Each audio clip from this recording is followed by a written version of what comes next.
Começa ativando o sino, começa ativando o nosso sino. Ciao, tifoso bianconero, bentornati ao Finestra Bianconera, ou melhor, bentornato ao Finestra Bianconera. Hoje é o canal que fala da Juventus, você sabe disso, né? Já é mais do que batido aqui. Lembrando que semana que vem, na segunda-feira ou na terça, a princípio na segunda, vamos fazer mais um sorteio de uma camiseta personalizada aqui do canal da Juventus, feita pelo canal, né? E você tem que ser inscrito para concorrer, tá bom? Então eu peço a vocês que espalhem para os amigos que tem aqui no Brasil um canal que fala da Juventus de Turim. Aliás, nós somos do fã-clube oficial do Brasil. Calma, os associados e aqueles que não são, que estão aqui em São Paulo, vai sair o churrasco Futebol Society e churrasco Alma, vai sair, tá bom? A gente ainda não definiu a data, mas no final da próxima semana, ou daqui 15 dias no máximo, a gente passa os detalhes para esse churrasco, que dessa vez é um encerramento da temporada e também um início. Por quê? Eu explico lá na frente, tá? Porque como atrasou tudo, vai ser já uma coisa emendando na outra, mas vai ter o churrasco para a gente se confraternizar e o Futebol Society. Tá bom? Muito bem. Por falar em fã-clube oficial da Juventus, hoje, dia 25 de abril, é uma data triste, né?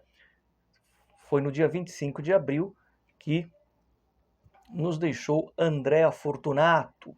Andrea Fortunato, você que é mais jovem, teve um problema com leucemia e veio a falecer em 95. Ele jogou do lado do Vialli, do Biagio, do Baggio, perdão, aquele time promissor que era o embrião do time que viria a ganhar a Champions no ano seguinte.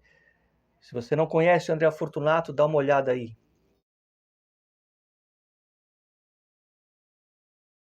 Pois é, muito jovem se foi, era um jogador voluntarioso, era um volante que atacava e era uma promessa já barra realidade, porque ele vinha se firmando e era muito raçudo, né? Gostava muito de defender as nossas cores. E por que que eu citei aí o fã-clube, já que eu falei do nosso fã-clube? Porque o fã-clube oficial da Juventus da cidade de Salerno recebe o nome de fã-clube oficial da Juventus Andrea Fortunato. Geralmente os fã-clubes têm um padrinho. O nosso padrinho era para ser o Stefano Taccone, aí ele ficou doente e a gente, né, teve que interromper esse processo. Enfim, mas também o dia 25 de abril tem uma data feliz, muito feliz. Não, eu não estou falando do feriado que hoje tem na Itália, né, da liberação, dos 80 anos da liberação, não. Dia feliz para nós juventinos, porque nesta data, no ano de 1990, nós vencemos, levantávamos o troféu da Copa Itália em Milão contra o poderoso Milan do Arrigo Sacchi. Não, lá acho que já era o Capello, era o Sacchi ainda, era o Sacchi. Dos três holandeses, o Gullit, o Rijkaard e o Van Basten, um time que tinha o Baresi, o time que chegou no topo do mundo e era quase imbatível, mas a Juventus em Milão venceu por 1-0, gol do Gallia, e o time tinha como capitão justamente o Stefano Taccone, e o nosso treinador era o ex-goleiro de Nusoff, que quando ele saiu da Juventus, quando ele aposentou, foi justamente substituído pelo Taccone na nossa meta. Veja que coisa, né? Eu me lembro bem desse jogo, dessa data. A Juventus que não vencia títulos há uns 5 anos, mais ou menos, e viria a ganhar uma Copa da Itália. Mais ou menos o que acontece nesse período, onde o ano passado a gente venceu a Copa da Itália, mas a Atalanta não era um time para estar no topo do mundo, como era aquele Milan do Sacchi. Enfim, essa é uma data que não poderia deixar passar. Muito bem. Dito isso, o último vídeo eu estava um pouco exaltado, um pouco nervoso, e eu sempre espero passar uns 40 minutos, às vezes 50, às vezes 1 hora, para eu fazer o meu vídeo, porque comentar uma partida com a cabeça quente, às vezes você fala algumas coisas depois. Eu sou que nem você, eu sou torcedor, eu sou passional e muito pela Juventus, Mas, sinto muito, no bom sentido, sinto muito decepcioná-los, aqueles que acham que eu ia mudar de ideia. 2 dias depois, calmo, tranquilo, aqui beirando o final de semana, eu não retiro uma palavra, nem menos uma vírgula do que eu falei. Tudo que eu falei, eu falaria de novo, tá bom? Nada na questão da vergonha na cara de alguns jogadores, ou da maioria deles, na questão do treinador. A propósito, é claro que o Tudor tem a sua culpa, é óbvio que ele tem a sua culpa, ele é o comandante. O que eu digo e que eu disse e rebadisco e repito é que ele é o menos culpado, como seria hoje o menos culpado o Pirlo, o Sarri, o Allegri, né? Porque eu não estou falando de posicionamento tático, eu não estou falando de escolhas de modo de jogo ou de jogadores, eu estou falando de outra coisa. Quando eu digo que é os jogadores que vão a campo, eu vou dar 2 exemplos para vocês. Porque o tema do vídeo não é esse, hein? É o Teder, né, que adquiriu mais ações da Juventus. Eu vou dar 2 exemplos para vocês, práticos, né? Às vezes a gente tem que desenhar. Uma vez o Daniele Massaro, né, falando em Milan, falou uma coisa e eu concordo com ele. Dentro de um jogo de futebol de 90 minutos, você tem vários episódios, pequenos episódios, e esses episódios, ou um desses episódios, pode decidir um jogo, seja para vitória ou para derrota, né? Por exemplo, vocês lembram a final da Copa do Mundo de 94? O Massaro sai na cara do Taffarel e chuta mascado e o Taffarel faz a defesa. Ainda assim foi uma defesa difícil. E se o Massaro pega melhor na bola e faz o gol? Eu sei que o Si não entra em campo, mas eu estou dando um exemplo que pequenos episódios, né, assim como um autogol, um gol contra, podem definir um jogo, tá bom? Então, eu vou dar outro exemplo aqui prático, né? Para quem isso só vai entender quem jogou bola. Eu joguei futebol de salão 11 anos. Não fui profissional, mas joguei ao contrário, eu joguei contra profissionais. Aliás, eu fiquei de fazer um vídeo sobre isso, né, sobre a psicologia do futebol. Eu vou fazer, muito importante, muito legal para vocês. Vai além do universo do futebol, vai ajudar muito vocês, eu tenho certeza. Mas, o que falava o meu treinador na época? Né? O salão, vocês sabem, não tem impedimento. Ele me proibia de ficar no meio da quadra. Ele falava, Mário, você tem que ficar no meio. Mário, na frente. Mário, na frente. Fica lá, fica enfiado ali no garrafão. Fica lá, garrafão, né? A linha do basquete, né? Enfim. Fica lá. É lá que você tem que ficar, porque a gente joga no contra-ataque, é lançar para você, você é o cara que finaliza bem. Essa era a orientação do meu treinador. Teve uma vez, né, que a bola não chegava em mim. Por quê? Porque os caras do meio perdiam e não conseguiam articular. Eu ficava esperando, eu vi eles perder a bola. Uma hora eu me irritei e falei assim, não, eu vou buscar essa bola. O técnico não quer que eu vá, mas eu vou buscar, senão a bola não vai chegar e eu vou ter que resolver. Voltei, roubei a bola como se fosse um típico volante, puxei um contra-ataque, abri para um ala, né? Na época a gente chamava ala, e dali saiu um gol que não foi feito por mim, foi feito por outro rapaz. E depois que a gente fez o gol, eu voltei, eu respeitei o treinador, eu fiquei, não voltei mais para, né? Mas naquele momento eu tive que tomar essa decisão de fazer uma coisa que ele não pedia, individual. Quer ver um exemplo clássico? Estou me alongando muito nesse assunto. O próprio Romário deu até uma entrevista recentemente, aonde ele falou: a bola não chegava em mim no jogo contra os Estados Unidos, na Copa de 94. No primeiro tempo chegou 2, 3 vezes, ele perdeu 2 ou 3 gols feitos. Mas no segundo tempo a bola não chegava. Eu não lembro se os Estados Unidos fechou a marcação, se mudou o esquema. A bola não estava chegando mais. Talvez eles corrigiram isso, né? Porque no primeiro tempo o Brasil quase fez o gol 2 vezes com o Romário. E aí ele falou, não, eu tenho que sair daqui. O Parreira não queria que ele saísse dali. No meio era o Dunga e o Mauro Silva. Ele teve que sair, teve que buscar o jogo, teve que roubar a bola e puxar um ataque. Ele teve que tomar essa decisão para tocar a bola pro Bebeto e sair o gol. Então, um jogador dentro da partida, ele faz as suas escolhas. E a minha crítica foi clara quando eu falei do Colomani. Nenhum atacante do mundo, nenhum clube que chega na entrada da grande área, não existe isso do cara não arrematar. Que ele mandasse a bola lá na China, ia ser uma outra crítica, chuta direito e tal. Mas o cara não chutar, recuar para o meio, voltar a bola para trás, não existe isso. Não, vocês não vão me convencer que um treinador, né, pede para o cara não chutar para o gol quando fica na frente do gol. Então, a responsabilidade maior é sim dos jogadores, tá? Porque futebol não é videogame. Tem muita gente que está acostumada a sentar no sofá e jogar videogame e fica com aquela porcaria lá e acha que os bonequinhos são humanos. Tem um outro detalhe também, mas eu vou falar mais pra frente. Não, vou falar aqui. E aí encerra esse assunto.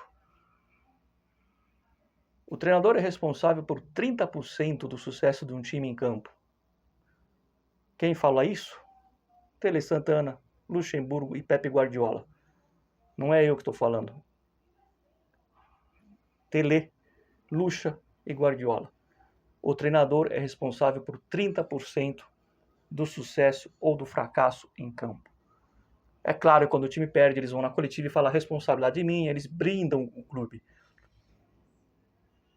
Então, mas no sucesso eles falam, o nosso mérito é 30%, porque quem vai a campo é eles. Contrariem eles, não contrariem eu, tá? Esse é o ponto. Dito isso, quando eu falo que eu quero que o Antônio Conte volte, né? Não é por causa da péssima temporada que a Juventus faz com o Thiago Motta e com um possível fracasso do Tudor. Não é por isso que eu quero que o Conte volte. Eu quero que o Conte volte desde quando o Pirlo saiu. Por quê? Porque existe aquela memória afetiva daquele início da Juventus, aquela reconstrução lá em 2010. Porque o Conte, ele é a somatória do quê? Da identidade do clube com a fome de vencer. O Conte está com fome de treinar a Juventus. A gente quer profissionais na Juventus, seja jogadores, treinadores, que tenham fome de trabalhar nesse clube. E o Conte está há 3 anos faminto para voltar para a Juventus. É por isso que eu quero ele. Não é só pela identificação e pelo histórico dele vitorioso, mas porque ele está com muita fome de vencer, tá bom? É por isso que eu desejo muito que o Conte volte, né? Agora, o Conte, até respondendo o meu amigo aí, o Japa, um abraço para ele, o César, calma, César, o Conte eu sei, foi eliminado pelo Galatasaray, mas ele evoluiu bastante. Porém, não se iludam, ele evoluiu, mas o Conte, por exemplo, ele fez jogadores da Itália em 2016, o Zaza, ele fez o Zaza jogar bola, ele fez o Jaquerini jogar bola, ele fez o Pelé jogar bola, que não é o Pelé do Santos, enfim. Mas eram jogadores que tinham personalidade, que tinham caráter. Alguns no time da Juventus hoje, com o Conte, também não vão ter caráter. É isso. Nossa, falei demais de treinador. Mas essa é a minha posição e respeito quem pensou o contrário. O importante é a gente falar da Juventus. E falando da Juventus, como eu coloquei na capa, o Teder, o grupo Teder, adquiriu, vocês já devem ter visto, né? Essa notícia de anteontem, adquiriu aí mais um pouco das cotas das ações da Juventus. Agora ele tem exatamente 10,12% das ações da Juventus. E o poder de votação agora, né, alguma decisão lá, vai para 6,6%. Vai. Lembrando que são 2 italianos, o De Vasini e o Arduino, Paolo Arduino, que é o homem-chefe da Tether. O Arduino é o Elkan da Tether, né? E antes que comecem a surgir boatos que futuramente vão ser os novos donos da Juventus, porque de repente já estão com pouco mais de 10% das ações, os caras têm muito dinheiro. Para quem não pegou o bonde andando, são investidores, mas eles são torcedores fanáticos da Juventus. Os dois têm como ídolo o Del Piero. Os dois. Então, a intenção deles qual é? É dar suporte financeiro à Juventus para os próximos anos. Desde que a Juventus esteja aberta a aceitar isso. Então, por isso eles vão adquirindo as cotas para poder cada vez mais colocar lá dentro o seu pezinho. Porém, atenção, por isso que eu falei antes que surja algum boato. Não existe e não existiu nenhuma conversa do Elkan, né, com o Arduino. Não existiu nenhum tipo de encontro, nenhum tipo de conversa, nada vezes nada. E não é o Elkan que está vendendo parte da Juventus. Eles que estão adquirindo, estão comprando. Até onde eu sei, Não existe o menor interesse do Welcome vender o clube nesse momento e nem nos próximos anos. Pode ser que daqui 30 anos as coisas mudem, até porque o Welcome não é eterno. Mas nesse momento não passa pela cabeça do Welcome isso. Não converso com ele, não conheço ele, quem me dera, mas eu estou garantindo para vocês que não passa na cabeça dele se desfazer do clube nesse momento. Ele pretende cumprir a promessa que ele fez pro avô dele. Para quem não sabe, o velho Agnelli pediu que ele prometesse que não se vendesse a Juventus para ninguém, que tinha que continuar como propriedade da família. Por falar em Elkan, eu encerro o vídeo falando o seguinte: justiça seja feita. É claro que as diretorias dos clubes europeus são diferentes dos clubes brasileiros que vocês estão acostumados, mas, por uma questão de justiça, eu não morro de amores pelo Elkan, todo mundo sabe disso.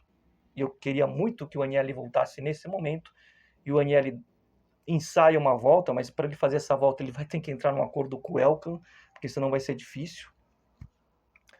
Mas talvez ele volte, mesmo com o Elkan, né? Família, né? Essas coisas se resolvem entre eles.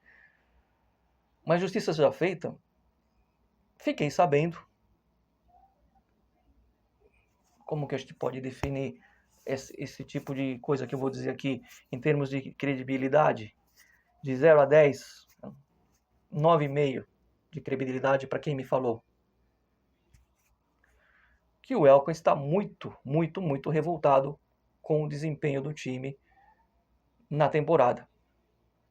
Atenção, não é que ele está ele é torcedor da Juventus, tá? Não é como eu, como vocês, nós somos mais torcedores do que ele. A gente não dormiu de quarta para domingo, né? Eu até brinquei num grupo do WhatsApp que quarta-feira é o dia que eu ia levantar de madrugada para mijar, ia falar, puta que pariu, o Juventus perdeu pro Parma. Perdeu pro time do Presunto que tinha 5 vitórias. O Elkan não é assim, ele foi dormir tranquilo. Mas ele está nervoso com o desempenho por causa disso aqui, ó. Porque embora ele tenha disponibilizado a recapitalização, em caso de não classificação para Champions, ele não quer usar. Ele está se sentindo na obrigação, ele está sentindo que a coisa está indo para o brejo e que vai ter que pôr a mão no bolso de novo. Ele está muito revoltado, no bom sentido, né? Que ele está dando um murro na parede. Mas como a gente fala na Itália, ele está encaçado, ele está arrabiado, ele está nervoso com o desempenho. E aí é uma suposição minha, não é uma informação, separar bem as coisas, de que não é uma informação, tá? É um achismo meu como torcedor da Juventus, como um cara que acompanha a Juventus há muitos anos, porque mudam seus diretores, sai o Marotta, sai o Parazzi, sai o Cherubini, o Arrivabene, mas a propriedade sempre esteve na mão do Elkan, inclusive quando o Agnelli estava lá. A Juventus ganhou 9 títulos seguidos e chegou em 2 finais de Champions. Quem que era o capo? Quem que era o dono? Era o Elkan. E a gente nem reclamava, nem que ele existia. Time ganhando tudo, disputando o final de Champions, vamos reclamar do Elkan? Não. Né? Então, é uma suposição que eu vou dizer. Para mim, mesmo com a classificação na Champions, é fim de linha para o Cristiano Giuntoli. Não tenho nenhuma informação, não sei se a Juventus está entrando em contato com outros diretores, por enquanto eu não tenho essa informação, mas é um achismo meu, é um feeling, né? Não é essa palavra que vocês gostam, que o Giuntoli não vai ficar na Juventus, porque o Elkan está muito irritado. Escrevam o que eu estou dizendo, tá bom? Por enquanto é só like no Finestra Bianconera, sempre Forza Juve. Fino alla fine, vencer é obrigação domingo, é 13h. Domingo tem uma surpresa para vocês no vídeo pós-jogo. Eu espero que a Juventus ganhe, né? Espero que ganhe do Monza, né? Monza para mim é um carro, enfim. De qualquer forma, o pós-jogo espero que com uma vitória, porque vocês vão gostar do cenário do pós-jogo, tá bom? Nos vemos, boa sexta-feira a todos e like no Finestra Bianconera.